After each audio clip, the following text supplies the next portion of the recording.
dialed in to Byron Velvick's Fishtails. Real talk, real tactics, and the stories that make it all worthwhile. Here's Byron. Hey, it's Byron Velvick, and this is a different kind of Fishtails, and it just organically happened. It's really bizarre how this all came about, but we got to talking about, what was it, 2 or 3 weeks ago, the Bachelor people called, and then and they said they have this podcast called Almost Famous, a podcast about the original Bachelors, if you will. And Bob Guinea was season 4, 2 years before me. I was season 6. And we got to talking about, everything on the podcast with Bob, and he immediately mentions his brother-in-law, JD, and his fishing buddy, Phil, are these walleye guys that are like, they're adamant fishermen. And hey, the show's called Fishtails, not Bass Tails. Then they're joking around. Yes, I got to laugh at you already before I brought them on. Let me bring them in real quick. There's JD and Phil. What up, guys? I'm already introducing you, and here we are. What's up there, Byron? JD, Hey, Byron, Phil, how are you, buddy? Thank you so much. This is really cool because it just organically happened last week. And it's like, hey, my brother-in-law and his buddy are these walleye guys, and they love walleye fishing, and the podcast would be fantastic for them. So full circle around, got to talking about it, and I even kind of teased it on the social medias, but we had to do this, man. We had to bring you guys on and talk some walleye fishing because apparently Bob Guinea, Bachelor season 4, your brother-in-law JD, is a huge fan of your tartar sauce. Yeah. And I guess he's not. Let's start. You guys are the fishermen. Bob's not the fisherman, is he? No.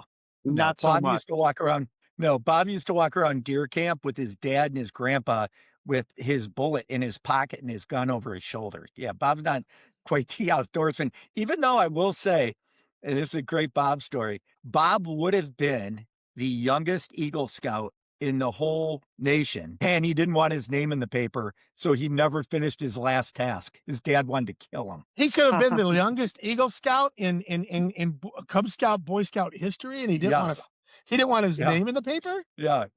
He said something. I remember him telling me something about he didn't want his name in the paper or whatever. So he never completed the very last task to get it done. Well, fast forward to him now being ABC's Bachelor, and you guys made a joke back then. Oprah Winfrey liked the show. JD, you made a joke about Oprah. Actually, Bob, your brother-in-law was on the Oprah show, right? Dude, like a million times. She was actually up to the family lake house for an interview with Bob. Bob was one of her top 10 favorite people. He went with him a couple times to the show. A lot of times Bob would get me to travel with him. And there was many, many good stories on that. But I would do basically his security, and all security meant was I'd go, hey, Bob's had enough photos. Thanks. And that was it. Wait, Phil, you look like the security guy. I got to tell you right now, Phil, JD, under all due respect, Phil looks like, if you put an earpiece in Phil, and put him in a dark suit with glasses, Phil looks like he's running security. Were you around any of this craziness, Phil? Were you around any of that? So JD and I were fortunate enough to meet a little later in life through our sons that played football together. And one day I had mentioned to him that I was going fishing and asked him if he liked to go fishing. And he was like, yeah. And I said, well, meet me in the morning and we'll go fishing. And this was probably about 9 years ago, I think, about now. Sometime around then. Probably sounds about right. 2015, 16, maybe? Yeah, something like that. And the next morning we went fishing and had a great day, and we've been fishing and hanging out, and our wives get along great. And our families. See, that's what the show's about. It was so cool that, I wasn't a Bachelor person. I wasn't into it. I never met Bob until we did the podcast. I didn't even know anything about the show. So when we're doing the podcast, it turns into fishing and Phil, JD, brother, tartar sauce, walleye. I'm like, now we're back in my wheelhouse, guys. Like we're talking about, like I got to get these guys on the show because, it's like, it wasn't my cup of tea to do the whole Bachelor thing. But when you guys met, the two of you, were you a guide, Phil? And then JD, or did you guys just start talking about fishing, decide to go together? Because I understand, Phil, you're like the walleye whisperer, if you will. I became a guide about 6 or 7 years ago. So me and JD were just fishing together and stuff prior to that. I was fishing a lot of tournaments and stuff prior to that. I'm doing a little bit of traveling, but I do have a real job. Really, all the money in the fishing game is on the bass side, the walleye side. I mean, unless you're top 3 in or top 5 in lots of events, it's hard to make a real living off of it. I do have some sponsorship for tournaments that I get a lot of my tournament entry fees paid for. I still do dabble in some of the Michigan Walleye Tour events. I might fish as a pro or a co on the National Walleye Tour event in Detroit this year, or there's a head-to-head tournament coming up too. I'm trying to decide which one I want to do. The head-to-head it's pretty interesting with the fact that it's a $3,000 entry fee and all of the money is being paid into the pool. And you fish for, 5 hours against one other competitor, and it's like a tournament bracket that gets broke down, and you get to fish against the next guy. And it's actually a pretty cool. I don't know if you've watched any of that, Byron. They do have a bass side of it also, of the head to head, and it's actually a pretty cool format versus just going out for 2 days and whoever weighs the biggest bag. In that event, you catch as many fish as you can, and then you just rally up your total amount of weight, and whoever has the highest weight moves on. So I gotta ask you a question. I know the people that are watching the show because I'm a bass fisherman. I can already hear the comments in my head. Phil, did you ever fish against the guys that so famously got busted for cheating in that walleye tournament by shoving the weights and everything in there? JD, you guys, that's in your wheelhouse. And those of us bass fish guys were like, okay, right off the bat, it's like, if you're fishing walleye tournaments, did you guys have to run into those two jokers that were cheating their way through? I fished multiple events against those guys, and there was actually one equation in a very, very good, a wonderful ran tournament. Unfortunately, it was ran by a chamber of commerce of a town down in Ohio. It was called the Rossford Walleye Roundup, which was sponsored by Bass Pro Shops. They really catered, the tournament was exceptional. They really catered to the fishermen real well. Gifts and all kinds of stuff for every tournament angler that was in the tournament. Really, really catered to us very well. But the people that were making the decisions weren't sportsmen, and they weren't, involved in the fishing game whatsoever. So they didn't really know, because the tournament season prior to them finally getting busted, they had a couple of different organizations there to take everybody's fish at the end of the day. Those guys wouldn't allow them to cut their fish. They took their fish immediately from the stage to the boat and said that they had a friend, they had a friend or a family member that wanted fish, so they wanted to take them the fish. So Oh my gosh. the fish that they brought that day, a couple of the fish were very pale. They looked like they'd been in their live well for a day or two. Another problem that this tournament had is where we launched at the mouth of the Maumee, and they wanted us to weigh in at Bass Pro Shops. So you leave the launch off the water, somebody looks in your live well, sees what fish are in your live well, and then you got to drive in your truck all the way to Bass Pro Shops, which was about a 20-minute drive from there. So that was a little bit of a problem there too. The fish were very pale. They wouldn't let them cut them. Day 2, they moved up the board like significantly with a bag. And when they they didn't even hold the fish up. They dropped their fish into the basket. The fish got weighed. Usually when people win a tournament, they're excited. The crowd, there's a big crowd there. They want to hold the fish up. Yeah, these guys didn't even want to hold the fish up. They immediately put the fish back into their own culling bag and rushed them right to their boat. Oh my gosh. And they handed them a $20,000 check.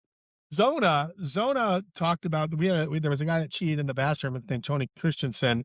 And a lot of my friends, including Zona, lost money to that guy. Like, like if you finished second or third, you got robbed out of thousands of dollars. Oh yeah. I finished third in one of those events. I fished in that tournament 3 different times.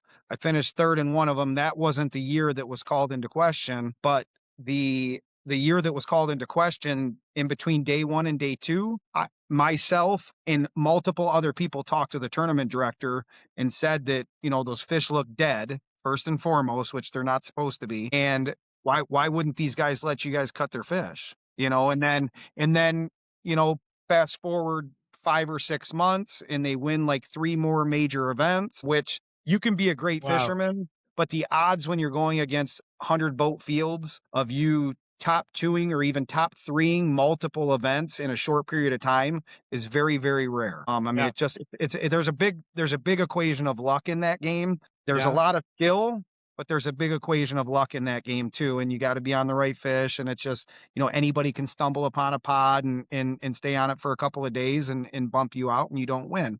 But these guys were getting so cocky that they were going on YouTube and saying, "Oh, we know we're going to win because we're the greatest." And then finally, when they fished the LEWT, their tournament director finally said, "Hey, I'm going to put an end to all of this, and we're going to cut these fish open." Wow. Sure enough, and they caught them. And I was actually visiting my son on the west side of the state.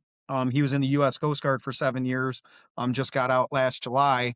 I was visiting him on the west side of the state, and I started getting phone calls on my phone, and it was like multiple people in the fishing world. And I didn't answer them. Finally, I ended up having to pick a phone call up, and they're like, "Dude, they finally got him. They got him." And I'm like, "No way." I knew it was going to happen eventually. They had a hidden compartment on their boat is what came out, and they were hiding fish, and then they were actually taking sides of the fish, stuffing weights down, and then putting fillets of the fish down their throat to keep the weights from getting regurgitated back up. I mean, it just. So if anybody hasn't seen this, I'm going to try to get the clip because everybody saw the clip. If you haven't seen this, I'll try to grab the clip and right about here. Weighing in 5, you got to beat 16 some pounds. 33.91, 33.91. Your new leader, Chase Kaminsky, Jake Runyon. We need pictures of those fish over here. Stick around a while. We got weights and fish. There we go.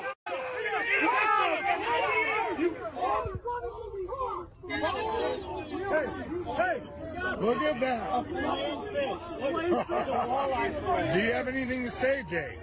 I don't want anybody to touch these guys. My gosh, talk about the craziest walleye tournament. And I heard that a lot of the guys that I knew on the Mercury Pro team, my Mercury friends, were saying, to your point, Phil, they'd walk in with a bag that looked like 10, 11, 12 pounds, but it would weigh 15, 16, 17 pounds. Oh, yeah. And you're looking at those walleye knowing that's a 12-pound bag, but then they drop on the scales. You're like, that's not a 15-pound bag of walleye. You just tell from the size and the shape and everything else. And it was blatant, wasn't it? It was absolutely blatant. For sure. That Phil had said that to me one time after one of those tournaments. He was like, dude, we've all fished long enough to know what a 6-pounder looks like, a 7-pounder, 8-pounder, whatever. Phil was like, man, that last tournament, those fish didn't look like the weight they should have been. We were out together. And the real shame of it all is because they only got busted for one tournament, they couldn't go back to the other ones they cheated in and prosecute them for it. Well, and a big thing too is prior to them getting caught, the year before they took #1 spot in the Fall Brawl and the Walleye Slam, which are the two biggest derbies in the world when it comes to the walleye game. I mean, people from all over the country pay a $30, $40 fee, get in these derbies, and it's just a one big fish derby over a month time frame, and it's takes place down in Ohio. These guys ended up winning it, but they lie detector everybody after the tournament's over with. And yeah. I mean, you're talking $120,000 boats, and each one of them you win. And they passed the lie detector test in one and failed the lie detector test in the other. Oh my gosh. Yeah. So the inconsistency of a lie detector too. Like, that's an exact science. I passed them and failed them in my career because it's just all over the place. It's this random thing. And you're like, I was totally innocent. And I'm like, I failed the polygraph. I mean, I passed them with Ray Scott and then I failed them. And I'm like, this is the most hodgepodge. It's so difficult. And I understand that you can learn how to game the system with a polygraph. Like you can learn how to cheat them with all the different tricks I've heard about. And that's fascinating. And I don't want to spend the whole show talking about it, but when you guys talk about walleye and we're talking about this, I'm like, man, I know everybody in Fishtails, probably bass. It doesn't matter what kind of fisherman you were. That was major news across all fishing platforms. Big news. And as far as I'm concerned, they got nothing more than just a slap on the wrist. I mean, yeah, they lost their fishing privileges for a period of time. He did lose $120,000, 621 Ranger. Since then, and I'd like to stop talking about these guys too. They don't deserve the right for us to burn a lot of time on them. But right. Since then, the one guy and his son were passing off fake $100 bills at a bowling alley, and he got caught doing that too. Counterfeit fake $100 bills. The kid was in a bowling alley, spent it, called his dad on the phone and said, "Hey, bring some more up." It worked. And they got busted doing it. So. Are you kidding me? This is something out of Fargo. This is like that movie Fargo. You can't script these characters in a movie and you're passing this off as real. This is nuts. And that's right off the bat. That's like one of the first crazy things that talking about walleye. But you guys together have you guys fished tournaments together, JD? Have you guys ever did? that's Phil's scene. I'll A pre-fish couple with small him. ones you fished with me. Yeah. Oh yeah, I guess we Downriver did do a Walleye couple of ones. Federation events. Yeah. Yep. Yep. Yeah. Phil's Couple small Phil's ones. like Phil's pro level. He just hasn't gone there yet. Phil is so meticulous. Like the joke is, I said it last night in the text. I'm the one that drags the Bloody Marys along, and you know and all that. And Phil's boat is like I'll spill a bit of Bloody. Jesus God, freaking Bloody Mary everywhere. Or when we're pulling crawler harnesses, I get the dirt on the boat. Jesus. So everybody, when I did the Bachelor thing with Bob Guinea, when Bob and I did Almost Famous, we got into this. This is, do you remember the great Second Yep. City Television? Yep. Bob and Doug McKenzie. You know, it's like when you guys are Yep. and Bob's dying laughing. He goes, yes, yes. It's like Bob and Doug McKenzie from the Great White North. And then you guys send the text. It's like JD's like, dude, I'm bringing the alcohol. I'm bringing the Bloody Marys for those of you that what he referred to last night in this text stream we had going, which is like, save it all for the show. But one of you is like, man, a clean boat is a happy boat, and everything's going to be in its proper place. And then you got JD over there going, woohoo! Well, the funny part is, and this is legendary. Me and Guinea are legendary OCD. I am like OCD to the nth degree, like Bob is. You know, Phil hit on something earlier that's when he was talking about Bob's dad, and I just wanted to go back with this because we kind of changed topics, but I know you can edit it possibly in. You know, Bob's parents have had this lake house up north on Long Lake, you know, it's just gorgeous place. It's actually where they filmed the hometown dates. And one of the policies of the lake house was it's everybody's welcome. So Dee Dee's parents were always up there. Dee Dee's grandparents were always up there. So when we would bring our friends up, they would all get to know Nora and Bob and get to know, and then our friends would get to know each other. So like Bobby got to meet Phil, got to meet our friend Jimmer, got to meet all these guys together because we all brought the whole lake together. And it was, that place cool. was real cool. Had some good times up there. It's a great spot. It's nice to get up north and get away from everything. And it's a beautiful home that they have. And it's, I thoroughly enjoy it. Bobby's parents bought this place like 60 years ago. It's 2,400 feet of frontage. It's a whole peninsula for $27,000. It was like, way. Yeah, legend. And then when Bob got on The Bachelor and he was going on the hometown dates, they finished the whole main house for the show. So yeah. Yeah, you know what's funny is when I did The Bachelor too, you'll get a kick out of this. I had what they call the Money House at Lake Mead, U.S. Open. I bought that's one of my U.S. Open trophies and checks back there. But second time I won the U.S. Open, I had this house that John Murray and I bought, and it had purple shag carpeting in it, and it had 4 bedrooms, and it was a living room and a kitchen put together. So like the kitchen was carpeted, if you can imagine a carpeted kitchen, because they were joined together. The Bachelor people, JD, to your point, walked in and they're like, yeah, we got to do a remodel on this thing right here. We're gonna have you're like sweet. Yes. It went from The Bachelor to Home Improvement. Byron's fishing pad went into. Yeah, you're gonna know this. So right before Bob brings the first girl in, like Sally Ann and all those guys came in, and they're like, hey, we have these big mirrors in the bathroom. So like, hey, those mirrors can't be there because they're gonna catch the cameraman in the background and stuff. So me and Big Bob take the mirrors, and we got 2 of them pinched together, and we're walking them out the garage. And there's these giant mirrors, and one of them slides down, slices right between my big toe and my first toe, like all the way back, like totally through my foot.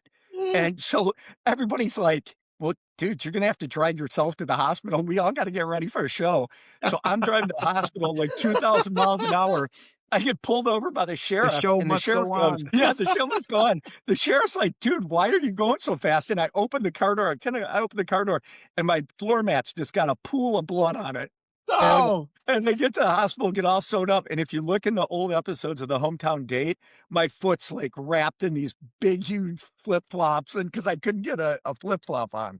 Oh my, that's it. That's the inside stuff that, I mean, people don't realize. I was sworn to secrecy. I was because they want the Bachelor's house, to your point, to be a bachelor pad. And when they first walk in and they see purple carpeting and, like you said, mirrors where they can't shoot and all this other stuff, they're like, saloon doors. I had saloon doors all over the place. They're like, we just got to come in and completely improve this house. Because if you're ABC's Bachelor, you do not live in a house that looks like this. I go, guys, It's a fishing house. You guys know the deal. This is it's like, it'd be a perfect Airbnb VRBO now. 4 bedrooms, 4 bathrooms with a door to each of them. Big living room that's carpeted, big kitchen that's carpeted, purple shag everywhere. And Yeah, no, those behind the scenes, JD, what you guys got to see was really weird for The Bachelor, but God, that was some crazy times. Well, Yeah, it's funny because when we went to Bob's premiere, and you'll probably remember this from your premiere, they did the outtakes wheel with all the things that didn't hit. I swear to God, 99% of them were at the hometown dates, and we were falling over laughing just with the crews. Because, Phil, you had to cook for the whole crew and everything. I do all the cooking at the place. I went out with Sally Ann and bought the booze and the food and all that stuff. And, we had the big bowl of meat going. And I mean, it was Oh, magic. wait. Did you guys make them walleye? Did you make them walleye? Did you treat ABC to the glorious No, that was No. actually pre That's when I pre-Phil. started hanging out with Pre-Phil? them. So Pre-Phil. Pre-Phil? Pre-Phil. Phil, oh my gosh, my whole family's from Michigan too. So my whole family, and Bob Oh, and I did nice. not know this. Yeah, I was the firstborn out of Michigan. And there was a place called Anchor Inn. It was a seafood restaurant. I don't know if they have Yeah. any of those. It's a chain or whatever. But Yeah. the fried smelt and the perch and the walleye, oh my gosh, I miss those days. And Bob was making jokes just the other day about, I guess that tartar sauce, you can just lather it on your midsection. That's what he does. It's about He as drinks it like thing. soup. you gotta like dill though. He Yeah, I dills like it up. dill It's and got some garlic. dill in it. Wait, who's the It's- tartar sauce king? Is it JD or Phil? JD. So it's a labor of love. I make a big, huge batch, and I always save a little bit. So it's probably about a 20-year-old batch because it's always got a little bit from the last one in it. And it's a labor of love. It takes me about an hour and a half to make. It's like 15 ingredients, but it's It's good. solid. It's definitely good. All right, I got to ask, are you willing to give up the recipe, or is it a secret recipe that you won't give up, or can I actually post it? No secret. I'd be glad to give to. It's at like 4 recipes I actually kind of pieced together. And Yeah. problem with me is I'm 100% Italian, so I don't measure anything. I just go by feel. So there's not going to be any measurements. You just gotta go by feel. But It's it's not going to good. work. All right. Yeah. That walleye, I'm going to put it in the show, but you sent me a picture of this giant walleye. I think, JD, you were holding it, or was that Phil? Yeah. No, so this is a great story. So Phil and I were pulling boards over by, was it Dumping Grounds, Phil, or Fermi, or It was the dumping grounds by the banana dike. Okay, time out. Bass fisherman here pulling boards. Help me out here. Throw me a bone. You're trolling these planer boards or what? Inline planer boards. You connect the boards to your each individual line. Inline planer boards, pulling crankbaits over by off of some dumping grounds in about 12 foot of water. Right, there's an area called the banana dike. A big area where they brought a lot of the land out of that area and dumped it out there, and it created a dumping grounds, a good natural fish habitat. And so the fish come in there and they spawn. This was in, I want to say, late April, maybe, that we were over there. And we were actually fishing in a derby, another big fish derby. And I think JD came in with first place fish, I think, at that point. I'm still with a couple of weeks to go. And then he got bumped down a little bit. I don't think he even ended up placing. So Is that the picture you showed me? That's the fish we're talking about, right? yeah. How much? Yeah. What did it weigh? What did that weigh? That was beautiful. It was walleye. 10 and a half, I think, 29 and a half inches, 30 inches, I think. I don't remember exactly. I got my master angler badge for it. Okay. Put it close to the camera. Bring it in here. Bring it in right to the camera. The master Okay, guys, I'm going to show you the picture with the show, but that's a pretty good sized walleye, though. That's a trophy. I called it a walleye-saurus, like, the walleye-saurus, like the snookosaurus. So, like, I got to give you this story about it, though. Here's the best story about it. So Phil and I were pulling boards, and I got this one crank I love. It's chrome and blue and orange. So we're pulling it, and I'm on the reel pulling it in. Phil's got, slow down, guide it in, whatever. We get it in the net, and he's like, okay, let's get pictures of this. And we get pictures of it and the whole 9 yards. About 20 minutes go by, and Phil looks at me and goes, now, did we catch it on your side of the boat or my side of the boat? I'm like, that was on my side of the boat, buddy. You know how trolling goes. I mean, anybody can grab the rod, right, That's right. right. That's right. You got to differentiate. Pick a side of the boat, and those are your fish, no matter who reels it in. That belongs to you.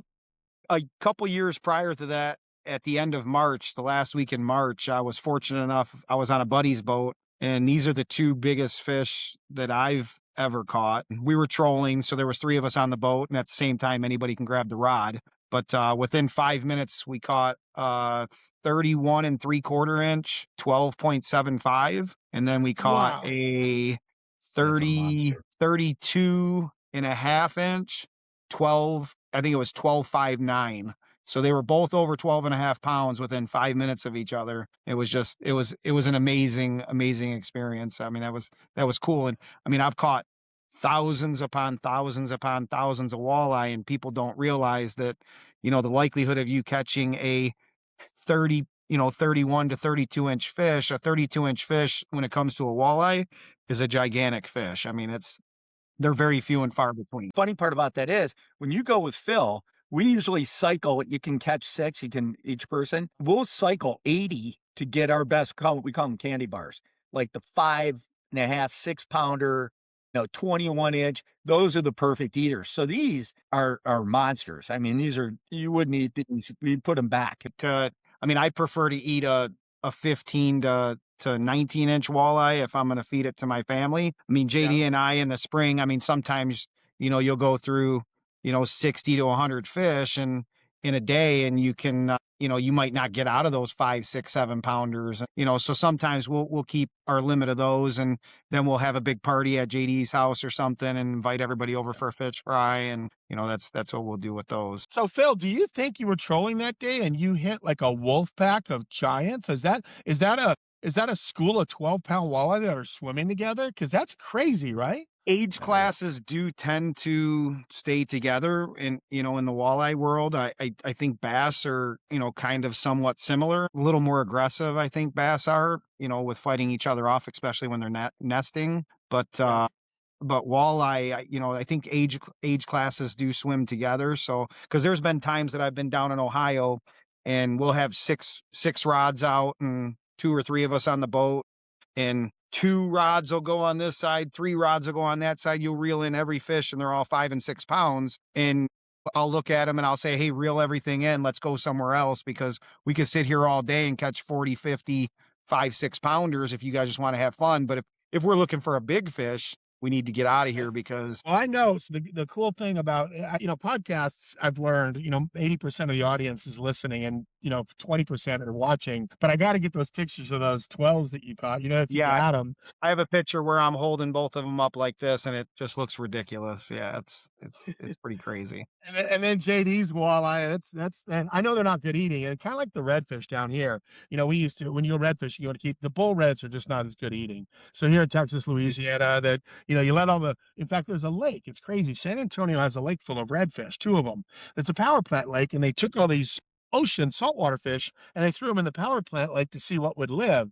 Rick Clunn called it Lake Frankenstein. Right here in San Antonio, because you never know what you're going to catch. Lake Frankenstein, they threw rays in there, they threw snook in there, they got redfish in there. The only thing that stayed were the tilapia and the redfish. But we would go there meat hunting, and to your point, we would catch big reds and throw them all back. We wanted those nice little 5-pound, 4-pound redfish, 3-pound redfish, great eating size. And then the big ones were just bull reds that pulled real hard. But yeah, I'm getting ready to come down your way. I'm taking a surgeon of mine from Texas, and we're going to Louisiana for redfish with I have a distributor down there. Her name's Carly Faye. She has a girl group of like 6 girls. They sand crane hunt, they goose hunt, they fish, they deer hunt. I mean, this group of girls is just the outdoor legends. That's awesome. So we're going to go down and take her surgeon out redfish in Louisiana. Let me know when you guys get close. Obviously, if you guys are anywhere around here, if I come up to Michigan, Bob was like, gosh, did you guys because you're both in Michigan, right? Yeah. Both of you? Yep. Yep. So when you come up here, Byron, what's that? I was going to say, when you come up here, Byron, so when you go out with Phil, the way where I grew up on Gros Isle, which is the island between Michigan and Canada, it's an actual island, take a bridge to get there. We kind of launched like right across from there, but you have to get Canadian, Ohio, and Michigan fishing licenses because the circle that we fish in is you could cross a border at any time. Wow. Which day you're out for. I mean, if you're here in like April, in May, you could do just Michigan and Canada, and we could do very well. And that would be fine. I mean, unless you wanted, Ohio is, they say the so-called walleye capital of the world. And I'm just like, I'm not a great fan of Michigan State. Ohio State's probably even worse. But I always say that the only thing that's good about the whole state of Ohio is their walleye fishing and their whitetail hunting is about it. So otherwise it's the armpit of America. Oh, well, down here it's Houston. Down where we live, Houston is the armpit for us. We have nobody. Houston's a tough place, so we have our armpit. I America was too. just in Houston Oh, 2 yeah. weeks ago. I'm I a distributor. apologize to everybody that's watching Fishtails from Ohio and Houston because we love you guys. It's like, oh no, I just lost a bunch of subscribers. Hey, I spend a lot of money down in Ohio, but I am a huge Michigan Wolverines fan, obviously. So Yeah, he's what we call a Walmart Wolverine. What's a Walmart They Wolverine? buy all their gear at Walmart. They buy that. So they have the Walmart I don't buy any sweatshirt. gear at Walmart. I love it. Hey Phil, are you guiding? Are you guiding like no? You know, I'm not. With Except people from Ohio. Nobody from Ohio is going to call you. No. I'll definitely take people out in Ohio. Right now, I'm kind of just, I'll do a few trips a year. Like if you wanted to go out or like JD had a buddy that came in from Florida. I took him and his son out. Yeah. I have a real full-time job right now. I got my captain's license in order to set myself up for the future. When I want to walk away from this, I'll supplement my income with doing that. I'm still enjoying fishing a few tournaments every year, going out with my friends. It's not something that I need to do to create an income for myself at this time. I will do, 4 or 5, maybe 6 trips a spring, maybe a few a summer, but not something that I need my phone blown up at or anything right now. I definitely appreciate that, but we had a show on ESPN was going coastal, and then we switched over to Outdoor Channel. I had Guide's Eyes. I hosted a show called Guide's Eyes. So it was through the eyes of the guide. That was the idea, and it was through the eyes of the fishing guide. Even though we thought that was really cool because through the eyes of the guide, that was gonna be the title of the show. But it became Guide's Eyes. And I learned how hard it is to your point, Phil. Guiding is not easy because you get some great people, but man, you get some really bad things. And it's like you got to have this tolerance level where you don't just take people back to the dock and say, the money you're paying me today ain't worth the day we're having. So I quit, like I just quit the day. You can't have that kind of personality. And I guided a little bit, and it's a no-win situation when you're a bass pro because either you're catching fish just to show them they're there, and then you're showing off because you're a bass pro, or they're catching more than you because you're shaking them off, and then they're beating you, and they're like, well, look at me, I've caught 7 and Byron's only caught 1, so maybe I should be a bass pro because I'm kicking your butt today. You're like, dude, right? It's a no-win situation, right? It's like I'm shaking them off. I'm getting bit and I'm shaking them off, and then they're catching them, and that's the idea. But then they're like, oh, we've caught 30 and Byron's caught 4. I'm like, y'all don't think I'm getting bit? And it's like, but it's this no-win situation as a pro bass fisherman. You're damned if you do, and you're damned if you don't. You know what I'm and that's saying? going to become a little more prevalent, I should say, with forward-facing sonar and stuff like that now, because the walleye game has never, just until the last few years, has forward-facing sonar became a big thing in the walleye game. Casting was just something that you blindly did if you wanted to every once in a while in the walleye game, throw a jig with a plastic on it or even a small crankbait and, cast with it. Now, I think probably 80 to 90% of the big tournaments now, out of the top 10, 7, 8, 9 guys out of the top 10 are using forward-facing sonar and winning these tournaments now. Wow. You can focus in on those bigger fish and just target those bigger fish, where trolling used to be a huge thing, but you could get stuck in that school of 5-pounders, 6-pounders and just keep telling yourself, okay, if I cycle through a ton of fish, there's got to be some big ones in there with it.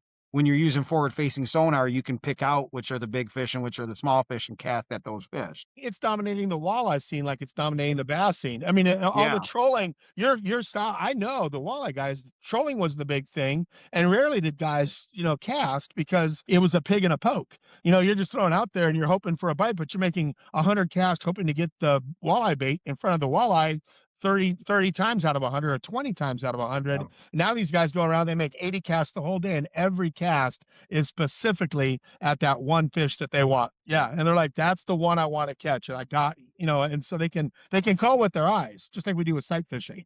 They're calling with their eyes. Some of these guys that have been doing it the longest and that are really good at it, and that's all they do, they can tell that, oh, that's a drum, that's a bass, that's a walleye right there. There's 2 or 3 walleye right there, and that one right there is a 7-pound. I mean, these guys are getting so good at it that they can be within 2 or 3 ounces of how big these fish are. Guys, all these guys you're talking about under 30 years old.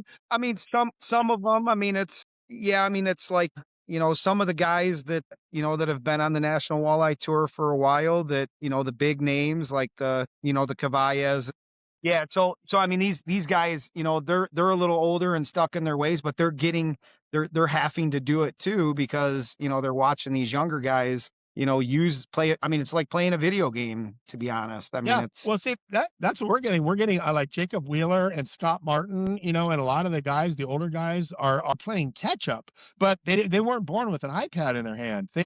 They didn't have a cell phone at 4 years old, and again, that goes back to like even my daughter. Like, she can look at my live scope and figure stuff out, and she doesn't even like fishing. And Rick Clunn's son is the same way.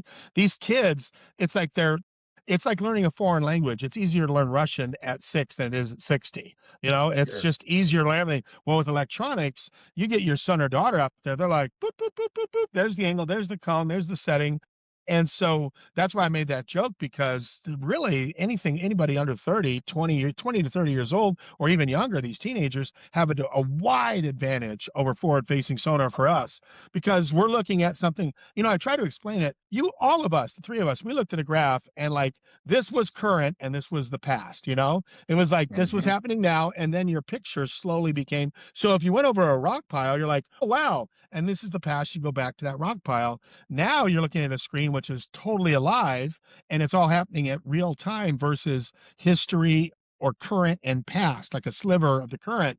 And so your brain we have to retrain our brains to look at a screen like we never have, where these kids are like, well, I've never looked at a screen that long. Like, everything's real time all the time if you're on an iPad. they're finding these rock piles, and they'll just spot lock over these rock piles, and they'll jig over the top of them, they'll cast over the top of them, whatever they need to do when they see these groups of fish, and cast at them. Sometimes you fish areas that the water's really, really clean, like over in Wisconsin on Lake Michigan. Sometimes you got to get 60, 70 yards away from them, because the fish just get scared of the boat and it just pushes them off. So these guys will, stay back 60, 70 yards, and they'll just cast to the rock piles and the fish, 70 yards away or 60 yards away over here to the right, and just pick off the fish that they want. And it's if you're going to try to make yourself competitive in the tournament game nowadays, it's something that you have to implement into your game. I mean, I cut my teeth in vertical jigging in the river, and trolling out on the lake, and hand lining in the river when the water muddied up. And I'm good at all those three aspects. And so if I'm going to continue competing, which I've really dialed it back over the last few years. But if I'm going to, you got to reach in your pocket and spend, 6, 7, 8 grand and get yourself a couple of setups on forward facing sonar. And it is what it is. I mean, it's just, otherwise you're putting yourself at such a disadvantage that it makes no sense to pay the money to get into these events. I was just going to say, yesterday I was on Instagram or something, and they now have water drones. You throw the drone in the water, you can drive it all around and see where the fish are. It tells you the location of the drone on the screen. You can shoot right over there and go after it. But this technology's all around us now. I mean, I work in medical, and I see these robotic surgeries that these kids are doing, and the dexterity with their hands and the way they can navigate these amazing operations. In fact, I just watched a documentary the other day, the Apache. I'm kind of a military documentary guy. The Apache helicopter, the actual joystick now for it is an Xbox controller. It Oh looks my gosh. exactly like the Xbox controller, because these Oh, yeah. young kids grow up on Yep. this. Yep. And Yep. it's like they're so used to it, Yeah, I actually had a friend of mine, his son was here in Texas, was going to the Laughlin Air Force Base out near Del Rio, Texas. We have an Air Force base. He was at that where I have Lake Amistad and I have my hotel. My buddy's son was going there. They found out he was a major gamer, and he was training to be a pilot. He wanted to be a pilot, and that's kind of like the place at Laughlin Air Force Base where they train everybody, and then you go off to Top Gun school, or big giant cargo military, and you get your assignments out of Laughlin of where you're going to go fly. But they found out he was a gamer, a big time gamer. He ended up going going to Atlanta and he flies drones. He flies military attack drones in Iraq and Iran and everywhere. He flies the drones from Atlanta from sitting at a console in Atlanta, because he was a really good gamer. And he would sit there on his phone. He goes, well, these are declassified. Let me show you all these attacks I've done. And he's showing you like he's sitting in Atlanta, to your point, JD, with a little goggle switch, and he's actually dropping bombs on bad guys in the Middle East from Atlanta in a game room. And you're like, wow. And it was just because at Laughlin Air Force Base they found out he was a better gamer. They're like, dude, you don't need to be a pilot. You're being shipped off to Atlanta to fly drones, and you're going to fly drones with a game joystick in Atlanta and go back to your apartment in Atlanta. And that was mind-boggling. I wonder if that was a bummer to him. I mean, some people, if it was their dream to be a pilot, would he be like, no, man, I wanted to be a pilot. I play video games all the time. Does he? Okay, No, cool. he loved it Sure. because he'd be on his phone. He goes, I can show you these. And he was all excited that he was flying drones and dropping bombs from the safety of a chair. But he was ate up with it and super excited about his role in the military as a pilot, a drone pilot. Awesome. That's awesome. Yeah. Hey, I got a segment. Did you guys? I know I told you guys about it. I've already got. I can't believe how fast this show goes every time I do it. And I thank everybody for watching these guys. But we have that one that got away, and I told you guys the one that got away can be a fish. It can be a sport. It can be a sponsor. It can be. We've had so many cool elements. I don't know if you guys have a shared story or each of you guys have a story about the one that got away. But it's just this feature where usually it's some kind of a fish, but not always. But Rick Clunn. To go back to Rick Clunn, and I always do this. He came up and told Dio and Abigail, he goes, they used to have the push button. You remember the old push button bait casters? You push the button, you cast. And then he goes, why can't we put the thumb bar right here? Like, why can't we just? And so Rick tells the real company, and he didn't patent it, but it was his idea to make that the thumb bar so you don't have to reach over to cast, you could just go boop and cast. And so that was one of his ones that got away. I never know what people are going to say, but you guys, so it's on you. What's the one that got away? The memory still haunts him. He lost by 2 ounces. How many fish have you knocked off with the net, JD? Oh, geez. 0. It just Phil's poor hook set. Phil just can't set a hook, so they're caught with just that. Yeah. They got just. It's always the one that got away, huh? Yeah. Phil catches them on the Phil, what am I thinking of? I'm having a brain fart right now. The little extra hook we put on the cheater. Stinger hook. The stinger. Phil catches him on the stinger. Yeah, but I gotta ask.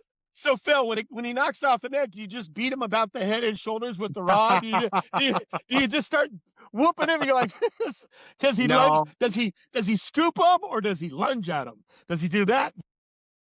I've worked with him over the years. He's much better now. Hey, Byron, I got a question for you. Yeah. How much does your net weigh? My net? Yeah, how much does your net weigh? We're not allowed to use net. Well, we don't in the bass. Yeah, that's right. You bass fishing. They got to grab them. Yeah, they wanted the drama of you having to reach down and try to put your thumb in the middle of all those hooks. I'm a swim bait guy, JD. And a lot of times they're too big to flip. You can't boat flip them. So you got to get your hand down there and you got to try to risk figuring out how to lip them with this hooks everywhere. And so they didn't want the excitement of a guy just netting. Well, there's my net back there. You can see that net. Yeah. And that's why it's a prop, because I can't use it for tournaments. Phil's net weighs at least 50 pounds. It's got a big lead weight on the front. That thing weighs. You got a new one. The new one's better. But those 2 old ones you had weighed 50 pounds. They were huge. There's a company down in Cleveland, Ohio called RS Net Company. So it's actually a really good net, but the yoke is a little heavy on it. JD's getting a little older. It's a little tough for him to lift that stuff. Let alone with a fish in it too. He complains a little bit. Hey, you guys didn't miss a lot because we had a huge technical break. So we've been through all kinds of stuff here. We had to go reset, and he had to fly to Chicago. Phil and I patiently waited, but we're all back. We made this happen today, and so all of us are back. And it was just a break in the segment because we were getting towards the one that got away. I think JD was getting scolded because Phil, you were saying that the net man can't complain about the weight of the net. So we had a heavy net story start to develop, but You guys were cracking me up. The banter was great because apparently, Phil, you used to have a net that just weighed 50 pounds. And when you stuck a He fish in bought it, it two was of trying them. to put it. He actually had two of them that weighed 50 pounds. In one had actually, two I of 'em. didn't have it buckled down, and I was going down one of the channels on the river, and it flew out of the boat. So it really can't be that heavy if the net can fly up out of the boat, JD. I mean, come on. Well, your boat goes like 900 miles an hour, so I can see how it probably flew out of there. Yeah. Right after that, JD almost flew out of the Oh, boat. yeah. So if there goes that 50-pound net, and there goes JD along with the net. I mean, it's just one big collaboration on Phil's I made him jig put boat. seatbelts in the boat. Well, what's the one that got away, guys? I got to hear it. We lost it. Here's what happened. You guys froze up, and we're not going to have the whole freeze, but you guys are talking to each other, and I'm gone. But you guys got to give us the scoop on in the world of walleye or anything else. What's the one that got away? Over the years, when you fish with somebody a lot, like JD and I do fish together a lot. I mean, and you're netting a lot of large fish, and sometimes things will happen. Fish will get to the back of the boat, and sometimes they'll surface a little ways out from the back of the boat. And I'm always a firm believer that I tell anybody that has a net in their hand, when you make an attempt to stab at you have to go after the fish. Don't let the fish dictate what's going to happen. Go after the fish. And sometimes that can get a little messed up, and he's gotten way better at it. I can't remember the last time he's actually knocked a fish off, but You got a new net. You got a light net. There was a couple times that he knocked him off, but and then like I said, there's always a bag of excuses that come along with why the fish got knocked off, and it can't be his. It can't be his fault, or I always just say, okay, buddy, just let's learn from that mistake, and let's try not to make that mistake again. So Phil Hitler over there on his boat is like the biggest Nazi when it comes to dictating. I had it when we had a charter. I'd have a little talk with him, like, dude, remember, just be cool, whatever. It's because he's used to yelling at me, so it's okay. No, but right? No, he got a new net, and the new net's nice and light now, and it's not braided. It's like plastic, so the bandits don't get caught.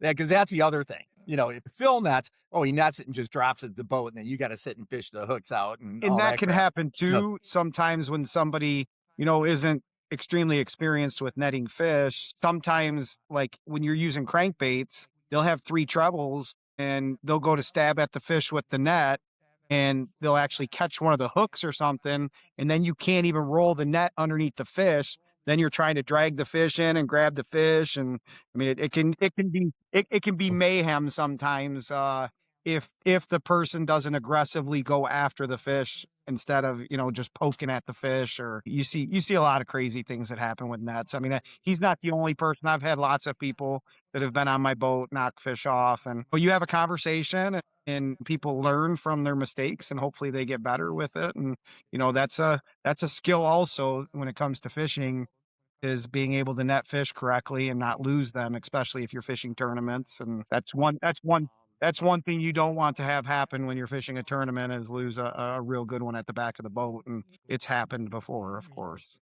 I had one that got away. That was they used to give fully rigged boats for first place, and I had one. To your point, I had wore that fish out, and it was coming up to the boat, and the hook popped out. It was on its side, and I had a lady angler, and the net was out, and she was a great angler and a great netter.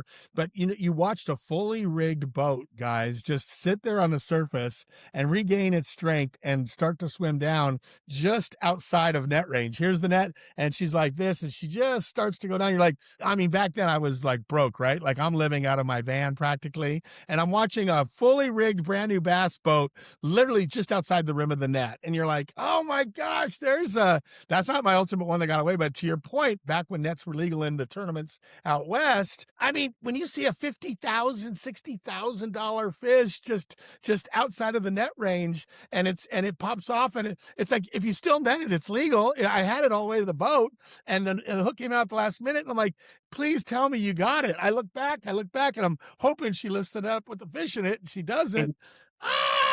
We've had, to your point, we've had that happen also, where a jig or a crankbait will pop out of the fish. If somebody's quick, Yep. if somebody's quick with the net and the fish is on top, they can get underneath it and get that fish still. And that has happened, as has, jigging in the river in the spring. Sometimes the fish will be so aggressive, especially when a lot of the little males come in. Sometimes 2 and 3 fish will chase up the other fish that's actually on the hook. And I've actually had co-anglers or people on the boat actually net both fish, not trying to sometimes, but bring both fish into the boat too when one's on a hook and one's not even on the hook. So one's not. Yeah. Isn't that It's- crazy? it's That's funny. crazy. I wish JD. I could find the picture, but I got a great Phil story. So he calls me, and a lot of times he'll go out at like lunch break for a couple hours when the walleye are really thick and heavy and Wyandotte. And he was keeping his boat at Wyandotte at the time for this certain month, and it's jigging time. So you could shoot out for a couple hours and just bang out a bunch of fish. Well, he was right in front of the dock and he's jigging and he was all alone. I didn't go. I don't remember. I had something going on, and he went to pull it up.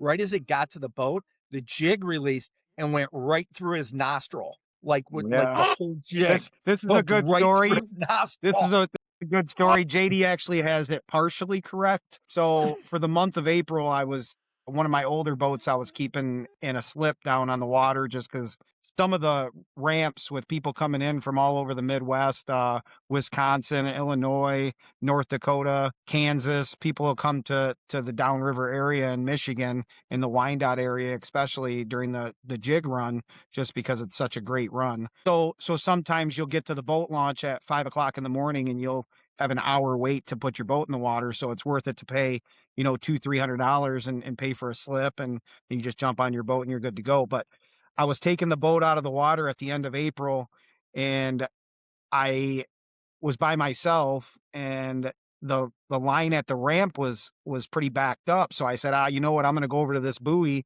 and I'm going to grab a jigging rod and throw a plastic on and I hit the bottom like 3 times, bam, 5-pounder in the boat. You get lazy sometimes when you're catching fish like that. You don't grab the net when you really should be grabbing the net. And deep V walleye boats sit a lot higher out of the water than bass boats do. So you actually have to lift them way over if you're up in the bow of the boat. So of course I'm using a 5.9 St. Croix, a jigging rod. The thing's bowed like a bow and arrow. I put the bait back down and immediately caught another one. And I get lazy. I look at it in the water. I'm like, I'm just going to heave this one over into the boat. And sure enough, the jig shoots a 3/4 ounce jig, shoots out of the fish's mouth, smacks me in the face. Sickle hook goes right through my nose. I'm bleeding all over the boat. I'm by myself. Don't have a mirror on the boat, obviously, to see what I'm doing. So I actually pull the bow mount in, drive over to shore, right next to where the launch was. There's like a marina where you can kind of pull in. So I pull in and there's a RV parked right over there.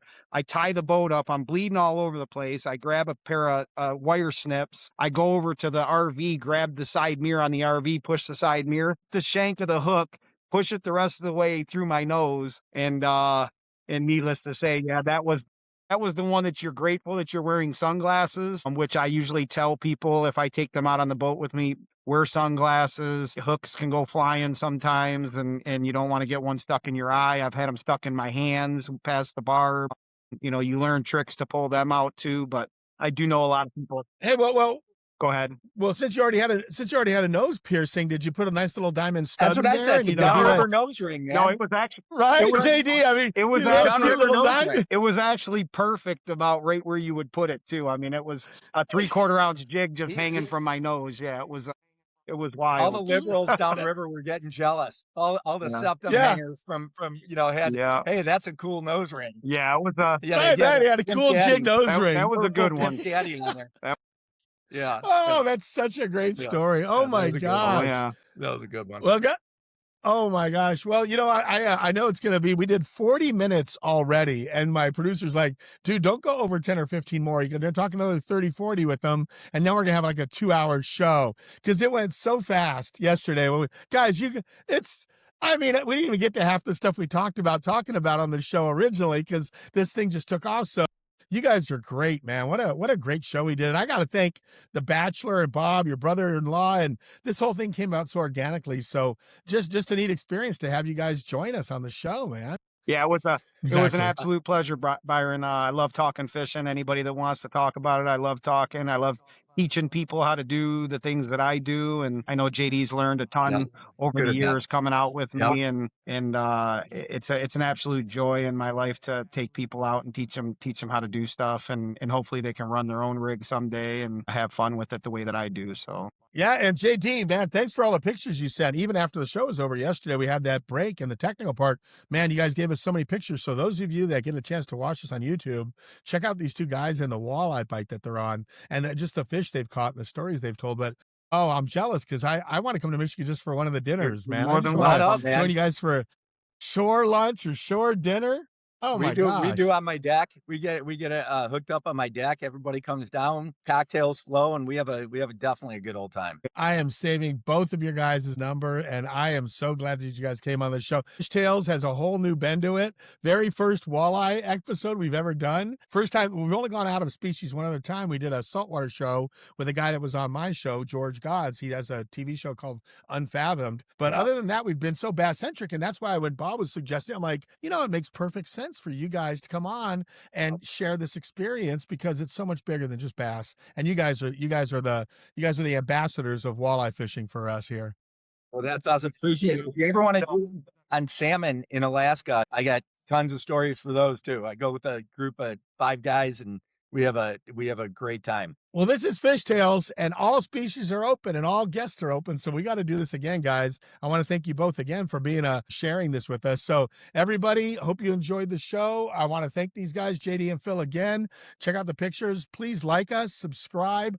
My social medias are Real Byron Velvick, REEL. I just learned about this whole social media thing thanks to my 14-year-old daughter. I got to do TikTok, Instagram. Truly, the 14-year-old daughter, she's my social media manager, guys. You can relate to that. But you guys have a great one, and subscribe, like, and please comment, because all the comments, we're giving away some Livingston Lure Pro Packs. Hey, I want to get each of you guys some Livingston Lures too. So we want to thank you for being on the show, and then I want to get you guys each your choice of Livingston baits. We make some great crankbaits. So Phil, JD, I'll get you guys a little code, just like we do for the people that like and subscribe, and we're going to send some baits out to you if you don't mind. That'd be great. Some free lures for doing it, as long as you send me some tartar sauce. Use them. Tartar sauce. I'll send you some tartar. You send me your address, and I'll FedEx you some in a cold pack, some tartar sauce. Tartar sauce. And Phil, you gotta freeze some fillets and get some walleye to South Texas. I gotta get some walleye fillets. You gotta come up to Michigan in the spring and enjoy a few days of some exceptional fishing. I am not getting anywhere near Michigan without getting you guys a phone call and seeing if I can hook up with you guys. I'm not even going to be, if I get close to Michigan with my daughter or whatever, we're going to come see you guys. So thanks again, both of you. And we're out, man. Fishtails that's a wrap for Fishtails. Have a good one, Byron. Bye, everybody. Thanks, God. See you, boy. All right, later, thanks, man. guys. Fishtails has been brought to you by Livingston Lures. Learn more at livingstonlures.com. Fishtails is also supported by these fine sponsors: Trika Fishing, Mercury Outboards, and Canis Boats.